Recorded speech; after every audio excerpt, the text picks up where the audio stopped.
Our second scripture reading comes from the Gospel according to Matthew, chapter 11, verses 2 through 11.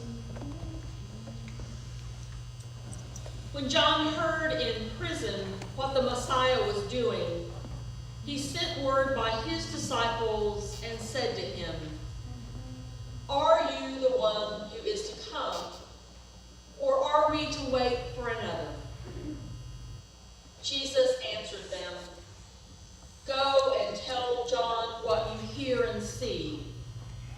The blind receive their sight, the lame walk, the lepers are cleansed, the deaf hear, the dead are raised, and the poor have good news brought to them.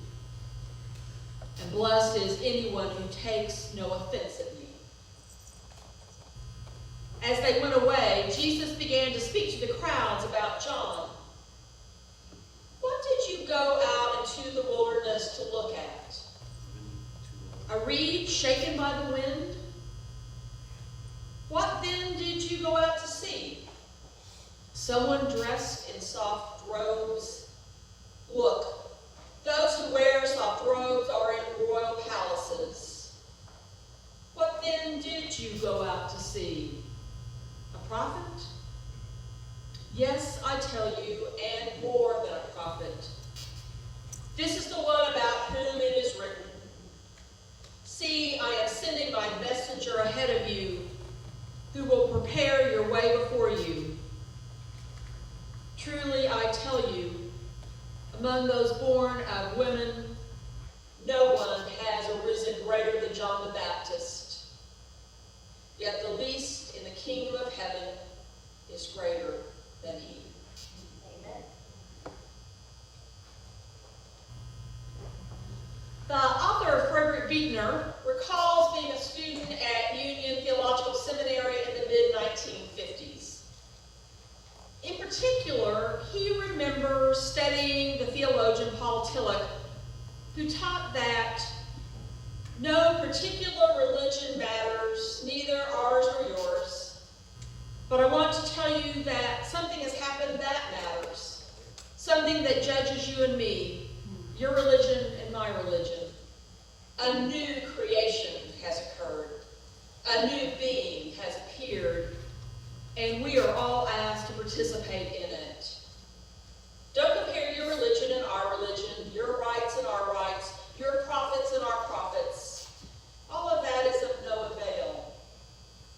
We want only to show you something we have seen and to tell you something we have heard, that here and there in the world, and now and then in ourselves, is a new creation, usually hidden, but sometimes manifest, and certainly manifest in Jesus, who is called the Christ. A new creation. One we can see here and there in the world, now and then in ourselves. It's that new creation about which we hear this morning in the poetry of Isaiah and the words of Jesus. But the news they share seems almost unbelievable to the people who first heard it, and perhaps to us today. Isaiah describes a desert that's blooming, and not just with a few cactus flowers after a brief rain. There's total transformation. This arid setting gives way to pools and swamps and springs of water. And this transformation isn't limited to the dry earth. People are healed and become whole. They see and hear. They don't just walk, but leap like deer. They don't just speak, but sing for joy. And in this blooming desert, there's a highway. It provides safe passage through what once was a hostile environment. It's a way that will lead God's people home.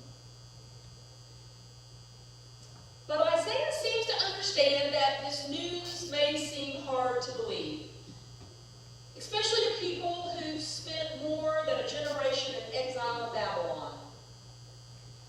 Perhaps by that time, many members of the Jewish community had lost any hope that God would ever restore them as a separate nation.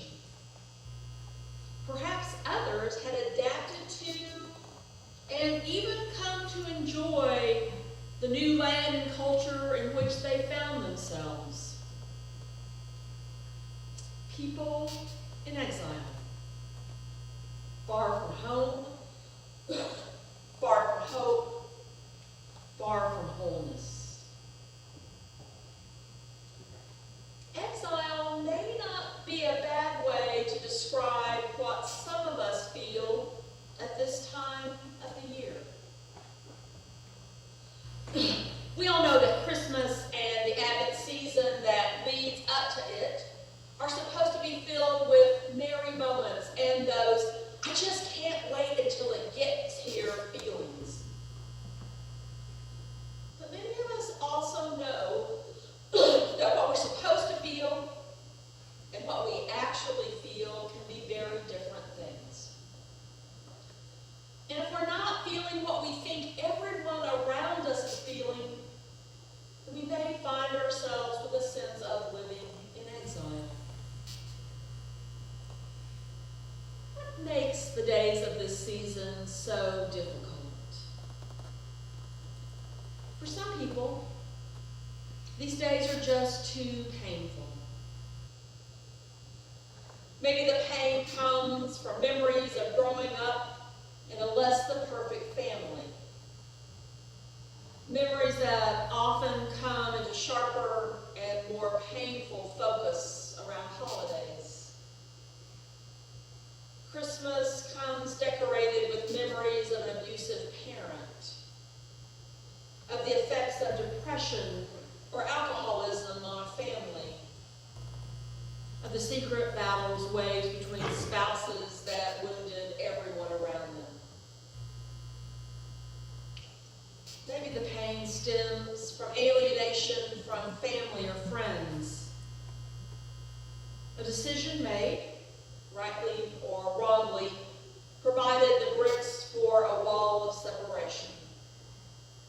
And not even Christmas can supply the equipment needed to penetrate or tear down that wall. Or maybe the pain comes from a terrible sense of loss.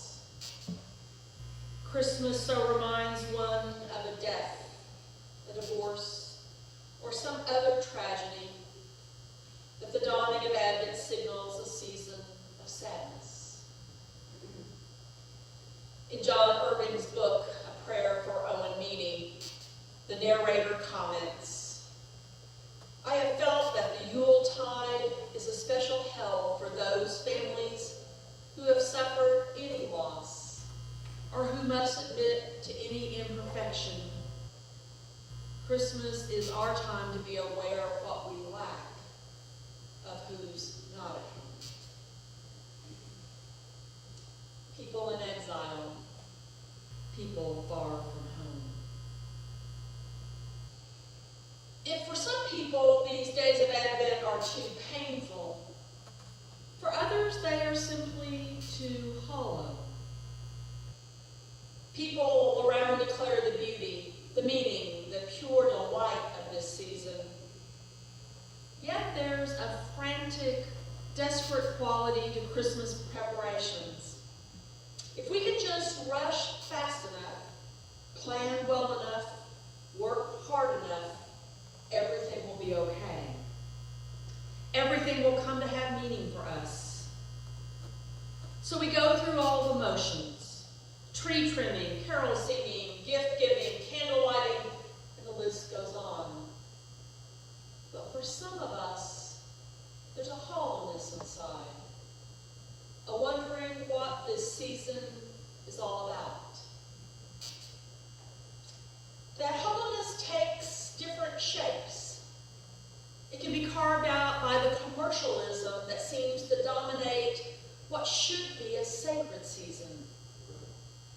It can be molded by doubts about all that has grown up around the story of the birth of a child who was and is to change the fate of the world. Or it can take on the shape of numbness, in which the divine has become the routine and the miraculous the mundane.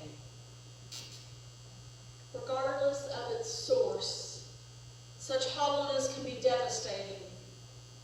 There can be feelings of guilt, isolation, even depression. People in exile, people far from hope.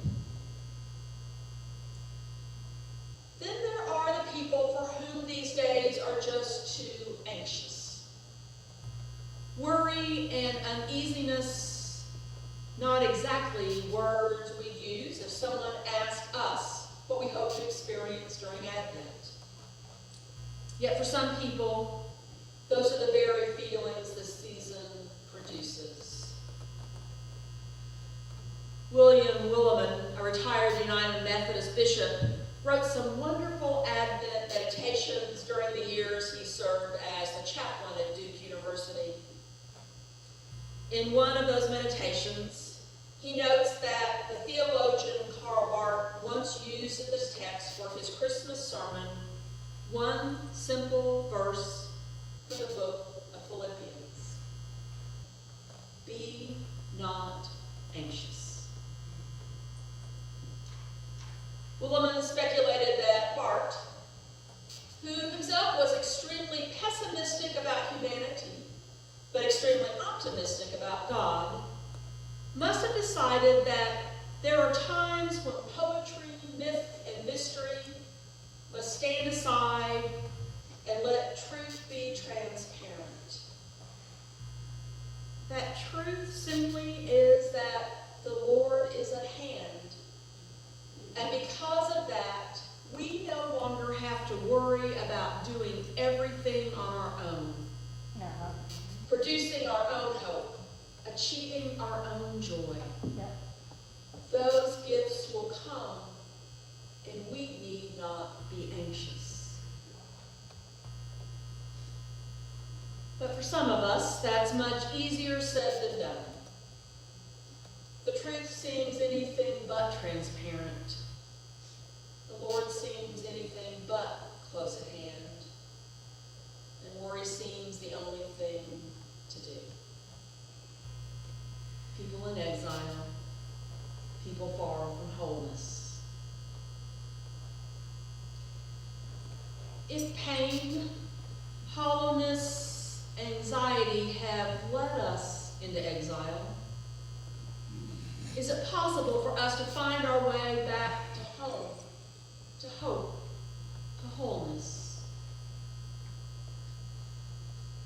Isaiah's words to the exiles in Babylon echo down to us today. They're words of promise that God will bring about a new creation. They're words of comfort that God will provide a way that will lead us home. And they're words of encouragement. Isaiah seems to know that the people will need reassurance because change, even change from exile to homecoming, can evoke fear. So this prophet and poet encourages, be strong, do not fear. In some way, that also seems to be the news that Jesus sends to John the Baptist in today's reading from Matthew. Much has changed since we encountered John the Baptist last Sunday. Then we found him out in the wilderness, preaching about the one who was to come, one who, according to John, would cut down every tree not bearing good fruit and throw those trees into the fire. One who would clear his threshing floor, gathering his wheat into the granary, and burning the shaft with unquenchable fire. Since then, John has baptized Jesus, but only Jesus insists. And now John the Baptist is in prison for challenging Herod. It's from that prison cell that John sends a question to Jesus. Are you the one who is to come, or are we to wait for another? We can't be certain what's behind that question. Perhaps the weight of prison, persecution, and the prospect of death has caused John to question what once provided him with hope. Perhaps his own expectations of Jesus' ministry have limited his ability to see a new creation, to hear unbelievable news. Yeah. In response, Jesus sends to John. In that response, we hear echoes from Isaiah. Go and tell John what you hear and see. The blind receive their sight. The lame walk. The lepers are cleansed. The deaf hear. The dead are raised. And the poor have good news brought to them. The news Jesus shares may not look or sound like what John had expected. A new creation is emerging through healing and compassion rather than through fire and judgment. Yeah. Jesus seems to encourage John to take another look, to listen again, and in doing so, to find hope in what may seem like unbelievable news. One writer notes that we, like John, sometimes wonder whether Jesus is the one. We thought maybe he'd make our lives easy, but he calls us to live more deeply. We thought he'd erase our suffering, but we discovered him next to us in our pain. We thought he'd put us on top, but he tells us to identify with those on the bottom. We thought he'd make us strong, but he calls us to learn strength through our weakness. We thought he'd destroy our enemies, but he asked us to love them. We thought he'd make us leaders, but he invites us to be servants. We expected him in the spectacular, but the signs of his kingdom come through our ordinary, hidden acts of love and self-sacrifice.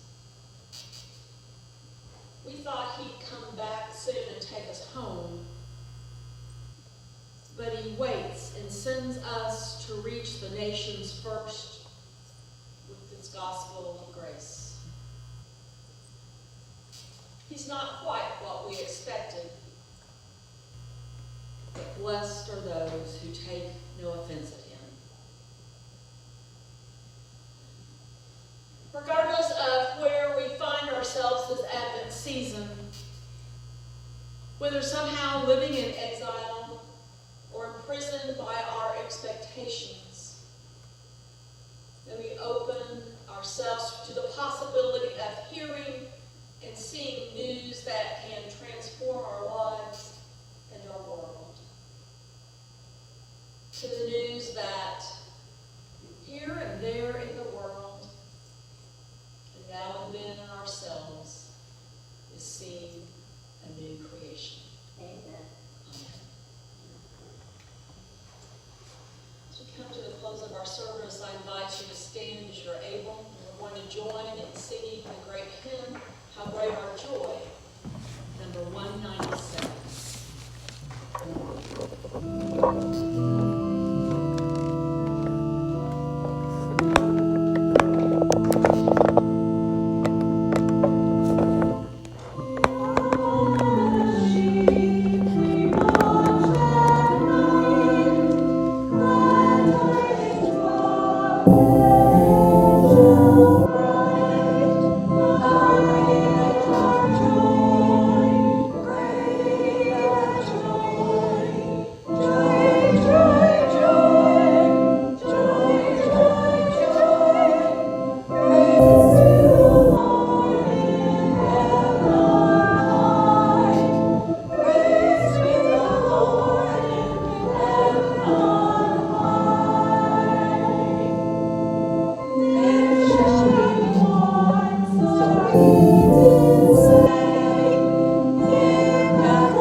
open to new ways we may discover God with us. Amen. Amen.